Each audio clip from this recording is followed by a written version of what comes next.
just be my new best friend. Very old friend. I wouldn't say friends.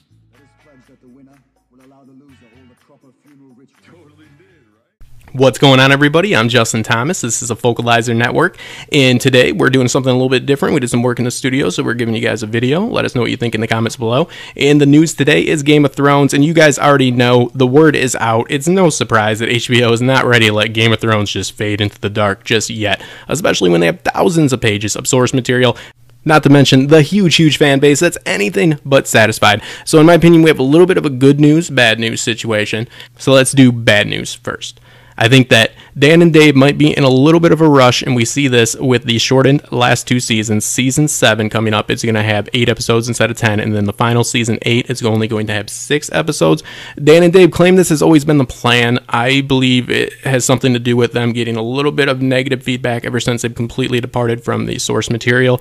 I don't know. It doesn't really matter as of right now. The point is, we are going to be getting some pretty short seasons to finish up this epic series. So I hope they're not rushing it, but we'll never know. And they are going to be on as executive producers for what I'm about to talk about, the good news. Good news. HBO has commissioned 4 new groups of writers for 4 new projects. That means spin-offs, and we're looking at prequels. So that's awesome. That means we're definitely going to have some Game of Thrones in the future. Now, does that mean we're going to have 4 new Game of Thrones series in the future?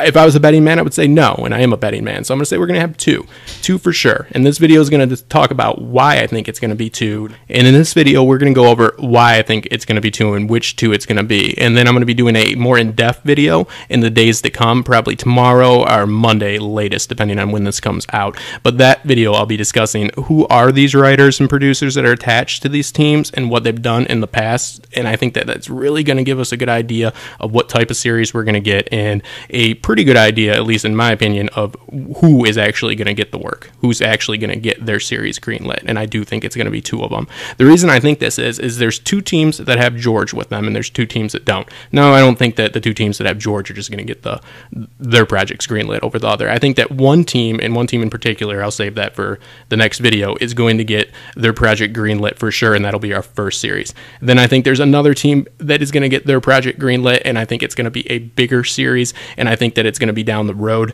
and I think that the one that George is attached to, the one I'm about to tell you about, is going to be coming out right after we leave season 8, maybe 6 to 8 months, just so they can keep the flow of content going. Trust me, they don't want to lose money. HBO has not been doing as great, other than Game of Thrones, as they have in the past. The days of Sopranos, Boardwalk Empire, Entourage, those are gone. They had Vinyl that bombed. They have a lot of series that aren't doing as well as they used to. Girls is a hit, but it's not a hit like these other shows used to be. So they've kind of kicked off the golden age of television, and they're kind of just hanging in there with Game of Thrones. So trust me, they're not going to have too much of a gap. We're not going to see a year or 2 years without Game of Thrones, especially with how long it's taking to get Westworld in production. I don't know if those gaps are going to stay. That's another video, but if you watch Westworld, you know we're waiting almost like a year and a half for season 2. I'm hoping they'll close that gap in the later seasons. But the point is, they're not going to let this cash cow go. So back to my first point.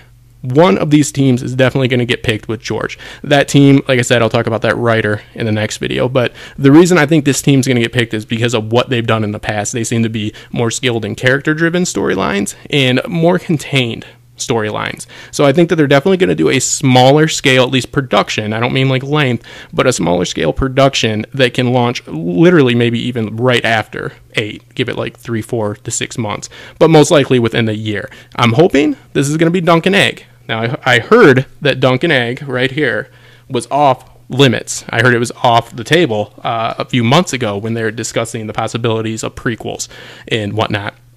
Evidently, that's not the case anymore. If not, I would say Blackfire Rebellion, but I really feel like that is too much of a deep dive for casual fans, and they want to keep it so people have enough connections with these characters in whichever story they decide to tell, but not as much as they would with, because I know, and I'll talk about this at the end, a lot of people are saying Robert's Rebellion, and trust me, I'd like to see it too, but I don't think it's going to happen. I'll tell you why in a minute. But Dunk and Egg, I definitely think that one team with George, and like I said, I'll talk about that in the next video, is going to get the project, and it's going to be Dunk and Egg that's going to get greenlit. It's perfect. It's just far enough away that we have some characters that connect with Brienne. People can read the small little novellas, like I just showed you, that don't take a long time to catch up, and they can be fully immersed in the world again. And it's very contained. It's very small. It doesn't have nearly the size of cast, and they could probably get, some people say 3 seasons out of this. I think they'd get like 2. Definitely 2. I know he's still working on them, but it's something relatable, and there's no CGI, which leads me to my next point. There's no dragons or anything in the novellas. So I think that it makes sense. It makes sense on a production, when you're looking at production, and it makes sense for what the fans would enjoy. So I really hope, and I think that we're definitely going to get Dunk and Egg, and I think it'll come quick, right after season 8 ends, hopefully within the year, because they're going to get it in production probably during season 8 and pump it out. Now, during that time, I think that something that does have a lot of CGI will be in production, but it'll be taking a lot more time, and that's why I think we're going to get 2. I think Dunk and Egg is going to fill the time until we can get, in just my opinion, Dance of Dragons. And I really think that the team that has the most CGI experience, there's one of them in particular that seems pretty obvious to me, but I'm going to break down these people in the next video, like I said. But I think we're definitely going to get at least something like Dance of Dragons, and I definitely think it's going to be Dance. And I think that they're going to bide their time, they're going to bide their resources, and get as much together during the 2 to 3 seasons of hopefully Dunk and Egg with this other team that I'm talking about, and get Dance off the ground. And that way, it's another one that, yes, it's a long time ago. It's a Targaryen civil war when you're looking at when you're looking in context with what we're watching right now. Yes, it's quite a bit ago, but you can go on YouTube and watch the 20-minute or 18-minute, I think exactly, like 18 minutes and 21-second lore video from Season 6 DVD and be completely caught up, and it's not that complicated of a story that people wouldn't catch on anyways. So they definitely would be fully immersed in it. They would be totally into it. Everybody knows who the Targaryens are. A lot of people love dragons, obviously. So I think it would just be a really, really cool and great fit, and I think they could pull it off, but I think only if they do a smaller series first. In my opinion, I'd rather see Dunk or Egg. I don't really like the dragons and all that. It just seems too powerful, but dragons versus dragons, that's another story. So, but like I said, I'll talk about these 2 teams I think will get picked and who they are, what they've worked on, and do like a whole actual breakdown video. I'm just doing this kind of late.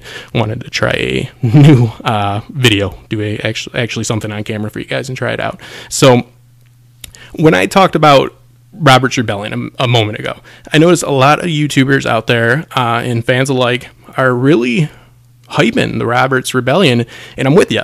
I think it would be awesome, and I would watch it, but I really don't know the best way to say it. I don't know what you're thinking. I don't know. That doesn't make any sense for the network to do that. People are too attached to all the characters that are going to be in that, and they would have to change the cast because they're not going to retain all the cast members they need. And I know what you're saying, well, they'll use the young versions that they showed in the flashbacks. Well, as soon as those flashbacks were featured in the series, as far as I'm concerned, as soon as you saw the Tower of Joy, that dashed the hopes for Robert's Rebellion right there, in my opinion, because we've already seen these events, and these are some of the biggest events that we've seen. I mean, I don't know, we still have 2 short seasons, and we're still going to get more of Bran's visions or flashbacks, whatever you want to call them, but we've already seen major events. We've already seen actors casted in them. It's not that easy just to go get those same actors even that did the vision scenes. So you're looking at a lot of continuity issues, and you're looking at having people try to accept somebody else's Cersei, potentially somebody else's Ned Stark, and that's not as easy as you would think. And I'm not saying that I don't want it. I really want it. I would watch. I don't care if it's just completely different actors from flashbacks and not from Game of Thrones. I would watch it. I really would like to see it. I'd watch a different I definitely would like a different portrayal of the Tower of Joy. I just don't think it's going to happen, and I mean, I guess maybe I'll be wrong, and you guys can all tell me to kiss my ass, but I don't know what you guys are thinking when you're talking about Robert's Rebellion getting greenlit. That is highly unlikely. I'm a betting man. I'll put some money on it, but yeah, I'm definitely excited for it, and I think it's going to be really cool. I definitely am going to do a video coming up, like I said. Hopefully this comes out Saturday night. It's already getting late, and try to get this out and do a video that talks about these 4 teams, and we can look at why I think they're going to get the projects and why I think that they're going to get the projects I think that they're going to get, which is Dance and Dunk and Egg. And hopefully I'm right. So, and hey, if I'm wrong, then I'll look like an asshole on here, but I wanted to see Robert's Rebellion anyways, but I don't see that happening. So make sure to like and subscribe, guys. Keep your eyes out for that next video coming out that'll kind of analyze all the writers that are involved with these 4 teams and what they've done in the past and try to predict what's going to happen in the future off the work that they've done so far. It only makes sense. I think I have a pretty good handle on, at least I think, like I said, maybe I'll be wrong, but whatever, on what's going to happen. And I definitely think I have the 2 teams picked correctly, and I definitely think it's going to be 2. So it'll be interesting. But yeah, make sure to subscribe. Let's get the count up on the YouTube channel. We're not really focusing on the podcast as much right now, so we are looking to make videos. That includes videos like these, live streams, and actual videos where I'm doing, actual graphics and putting some time into the editing. So yeah, I hope you guys enjoyed this. Let me know in the comments below. And I'm Justin Thomas. Make sure to go to vocalizershow.com and check out those blogs, and I will see you guys in a few days.